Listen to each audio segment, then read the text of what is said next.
రెండవ సమూయేలు గ్రంథం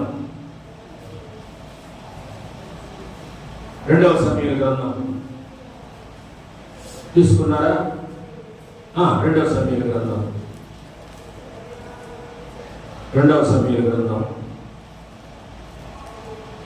తీసుకున్నారా? 18వ అధ్యాయము 28వ వచనం ఒకసారి చదువుతారా? చూసుకోండి. రెండవ సమూయేలు గ్రంథం 18వ అధ్యాయం 28వ వచనం. అహిమయస్సు చేయమని బిగ్గరగా రాజుతో చెప్పి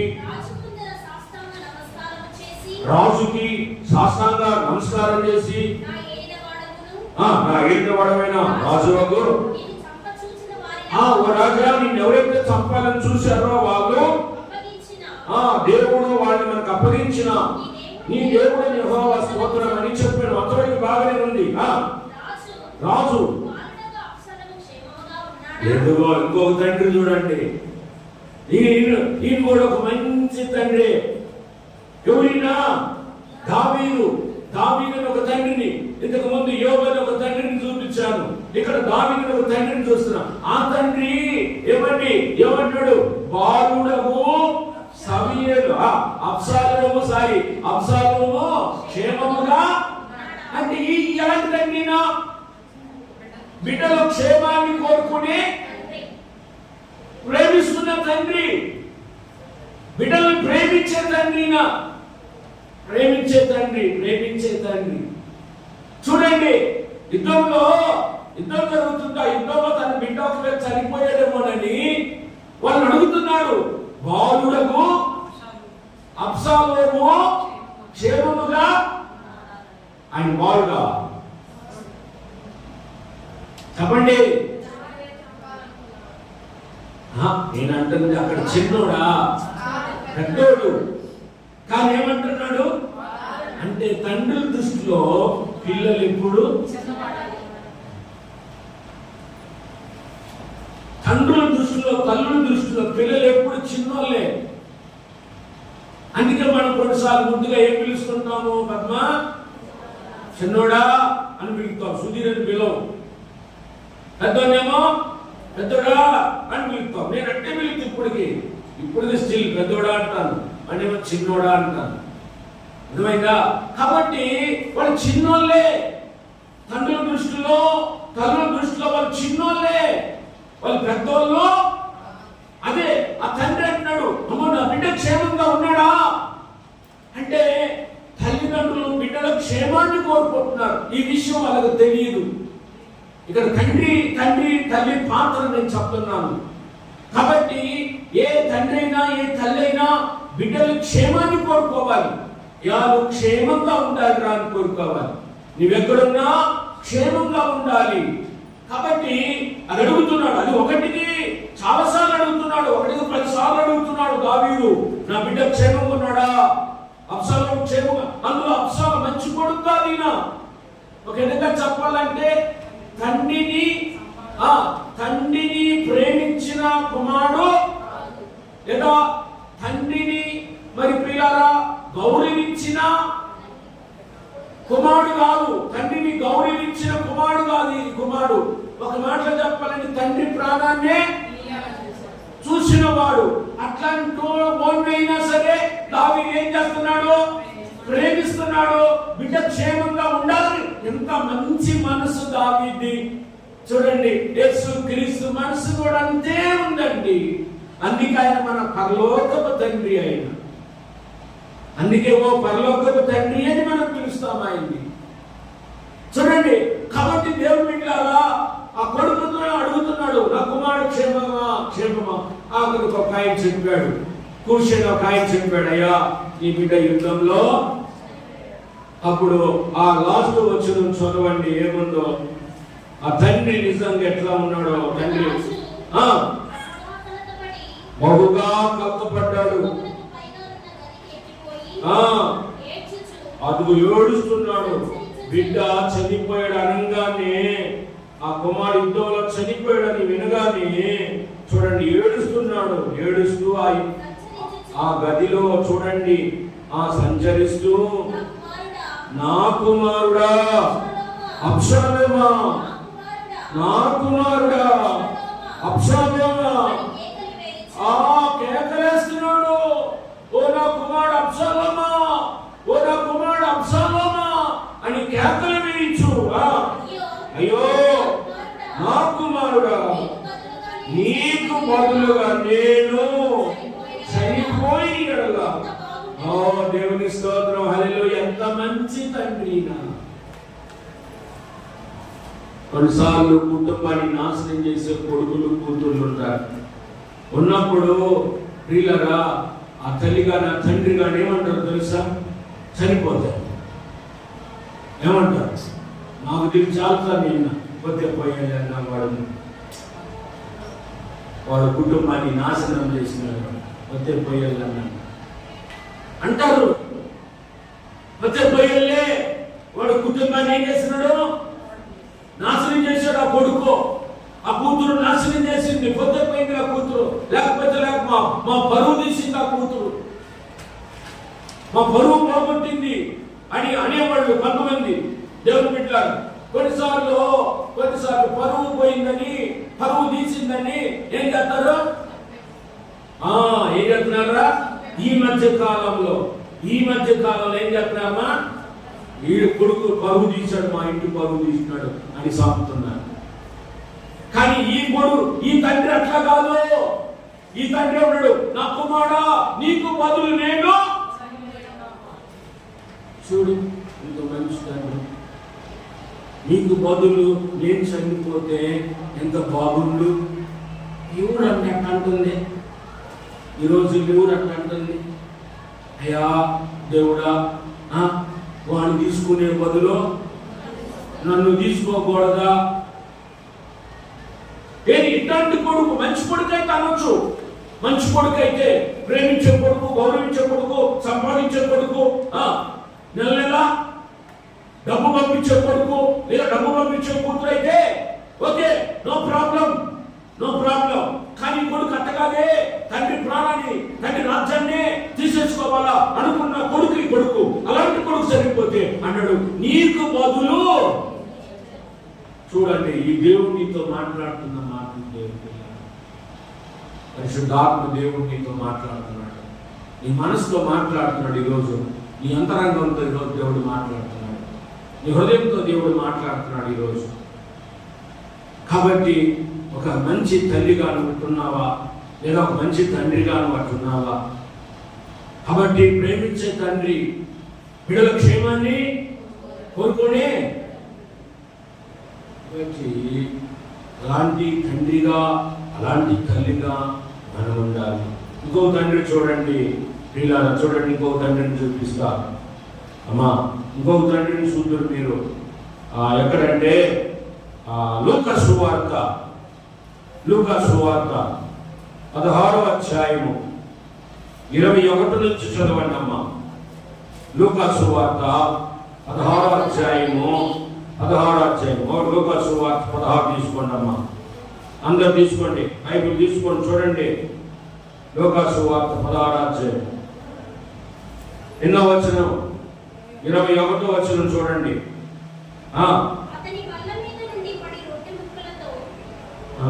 అమ్మా 15వ అధ్యాయం 21వ వచనం.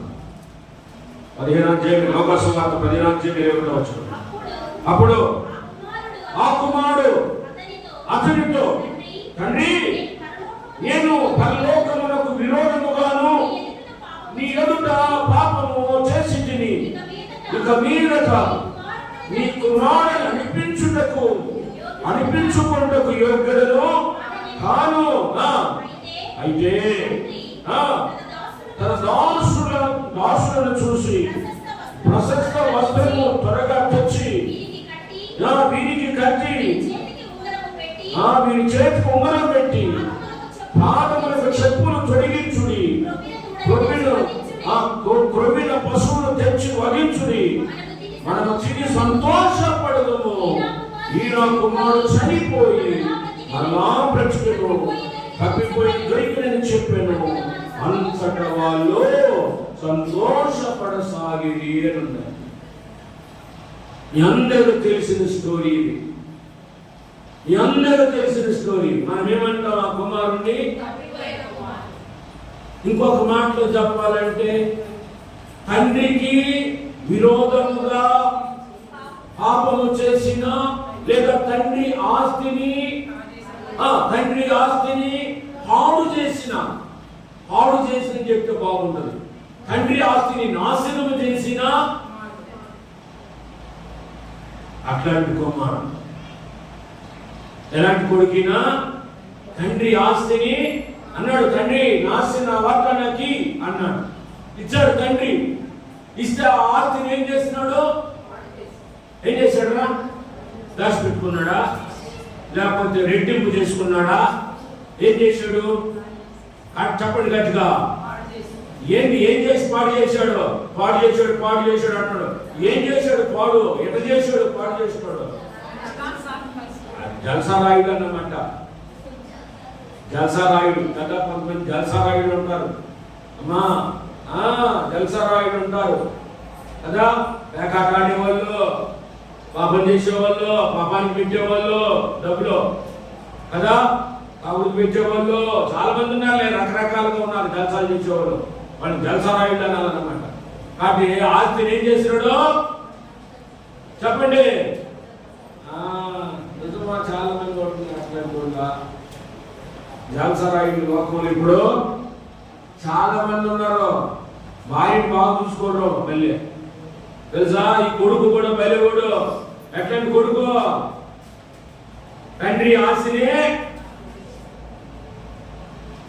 ఆగేశాడు. చివరికి ఏ స్థితికి వచ్చాడు సుప్రియ? ఇడువను నిన్ను ఎడబాయననినా అభయమ సంగిన దేవా, అభయమ సంగిన దేవా. విడువను నిన్ను ఎడబాయననినా అభయమ సంగిన దేవా,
ఇలాగా ప్రియమైన మరి మూడవ తండ్రిని మనం చూస్తున్నాం. మరి తండ్రి అలాంటి ఆశనంతా కూడా తన జల్సాలకి నాశనం చేసినటువంటి ఆ కుమారుని క్షమించిన ఏం చేశాడు? మనమైతే గెట్ అవుట్ ఏమంటామా? ముందస్తును గడప అడుగు పెడితే ఒప్పుకోను. Get out, get out, get out. జనా ఉన్నారండి, లేరనుకోబాకండి. పిల్లల్ని చంపుకున్న తండ్రులు ఉన్నారు, తల్లులు. అసలు పట్టించుకొని నాకు తెలిసిన ఆయన కొడుకు ఒక అమ్మాయిని ప్రేమించి పెళ్లి చేసుకుంటే ఈ రోజుకి ఇంటికి రానిటప్పుడు తెలుసు, ఈ రోజుకి ఇంటికి రానిలా. ఆ అబ్బాయి మొక్కలు చూడాల, నానా వస్తానన్నా సరే, ఎవడు నన్ను బస్సులో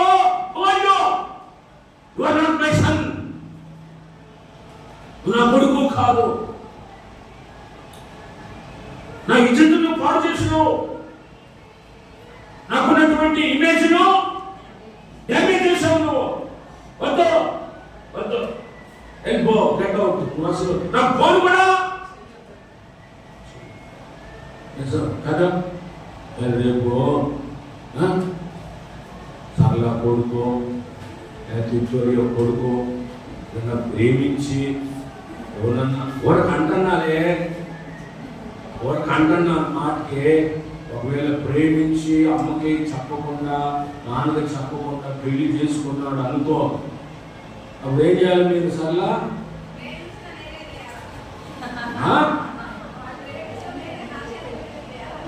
అదంటుంది, అది క్షమించే మనసుని తల్లి మనసు క్షమించాలా, నీ బిడ్డను క్షమించాలా. అర్థమవుతుందా? కులం ఒకటి అడ్డం వచ్చింది కదా మనకి. ఒకవేళ నీ కులం అమ్మాయిని వాడు కాలేదనుకో, ఒక బుడబుద్ధుల అమ్మాయిని తెచ్చావనుకో, ఒరే నువ్వు ప్రేమించావురా, మన కులం అమ్మాయిని ప్రేమించకూడదంటరా, లేకపోతే పెద్ద కులం అమ్మాయిని కమ్మమ్మన రెండమ్మలో ప్రేమించకూడదంటరా, నువ్వు పోయిపోయి ఆ బుడబుద్ధుల దాన్ని ప్రేమించావంటరా నువ్వు. ఎట్లా చేసేదా నీకు పెళ్ళి అంటూ అడుగున్నాడు. లేదు మమ్మీ, నాకు ఆమెకి ఇష్టము, ఆమె ఏం క్యాస్ట్ అయితే నాకు అనవసరం, క్యాస్ట్ నాకు అనవసరం, నాకు నచ్చింది, నేను ప్రేమించా, నేను పెళ్లి చేసుకుంటా. అప్పుడు నువ్వేం చేయాలి? ఒక తండ్రి, నేనే బాపట్ల పెళ్లి చేశాను, పాస్టర్ గారు కొడుకు కూతురు ప్రేమించి పెళ్లి చేసుకున్నాడు. ఆ నాన్న ఏడు అక్షంతలు తెలుసా?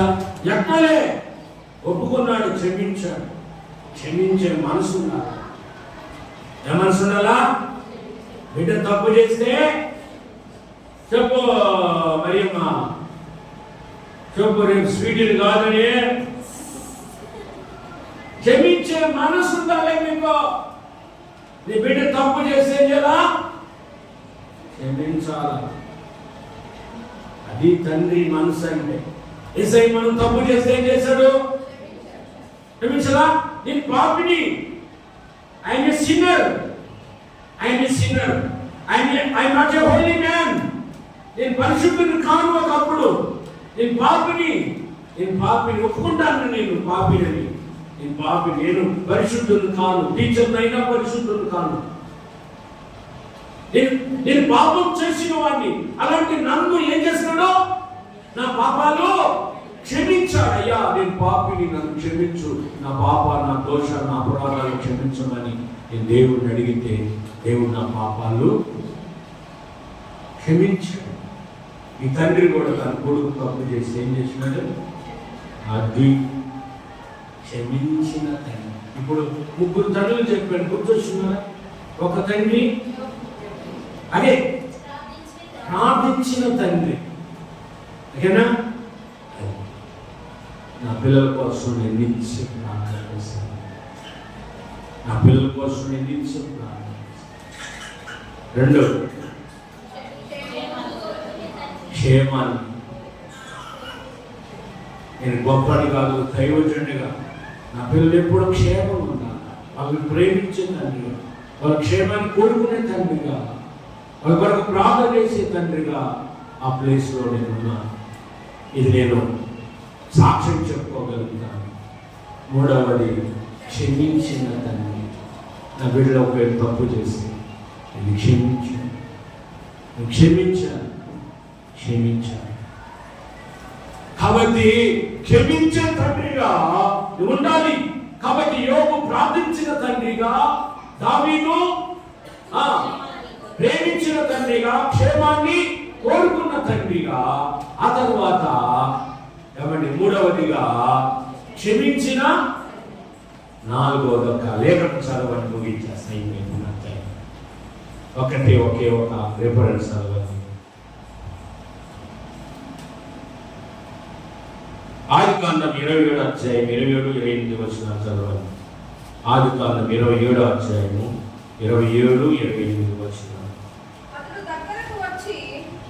అతడు దగ్గరకు వచ్చి వాళ్ళ నాన్న ముద్దు పెట్టుకున్నాడు. వాళ్ళ నాన్న అప్పుడు అతని వస్త్రాలను వాసన చూసి యాకోబుని దీవిస్తున్నాడు. ఇసాకు దీవించి ఇట్లా అన్నాడు, ఇదిగో నా కుమారుని సువాసన, యెహోవా దీవించిన చేని సువాసన వలెనున్నది. ఆకాశపు మంచును, భూసారమును, విస్తారమైన ధాన్యమును, ద్రాక్షారసమును. చాలు, ఇంకా దాని తర్వాత చదువుకుంది. అది నాలుగవదిగా ఇక్కడ ఒక తండ్రిని చూస్తున్నా. ఆ తండ్రి పేరు ఇస్సాకు. ఆ తండ్రి తన బిడ్డను ఏం చేస్తున్నాడు? దీవిస్తున్నాడు. తండ్రికి ఏం చేయాలి? బిడ్డల్ని. కొంతమంది ఏం చెప్తారు? చెప్పురానే చెప్పండి,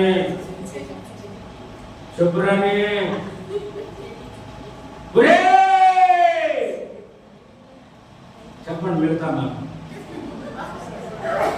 నేను అది చెప్పాను. డాష్ కంప్లీట్ చేయండి.